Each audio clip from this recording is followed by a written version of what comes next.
Dalawang unexploded ordnance, dalawang bomba nahukay sa Manila City Hall. Aba, anong bomba yan, boy? Panahon pa ng hapon? Ayan, mga vintage bomba yan.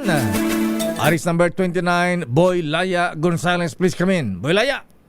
Lakay Deo Taya, ayon sa Manila Police District, na-discovery ang construction worker na si Joseph Kanya, ang isang ininalanghan na grenade na MP2 at isa pang pampasabog habang nagsasagawa ng excavation na work sa construction site dito sa pinaka-quadrangle ng Manila City Hall. Agad na itinigil ang trabaho at inireport sa City Security Force sa pamagitan ni duty personnel Percival Baring na siyang nagpaabot naman ng impormasyon sa SMART unit. Responde ang mga tao na SMART at kinumpirma na matatagpuan na unexploded ordinance.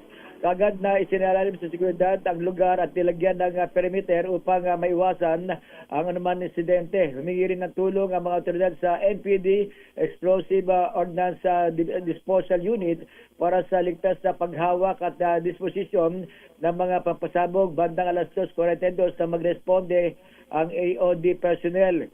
At patuloy ang investigasyon ng mga otoridad hinggil sa pinagmulan ng mga nabanggit na pampasabog na pinaniniwala ang posibleng naiwan pa noong panahon ng World War II. Ito si Boy Gonzales para sa DZRH sa Pilipinas, una sa Pilipino.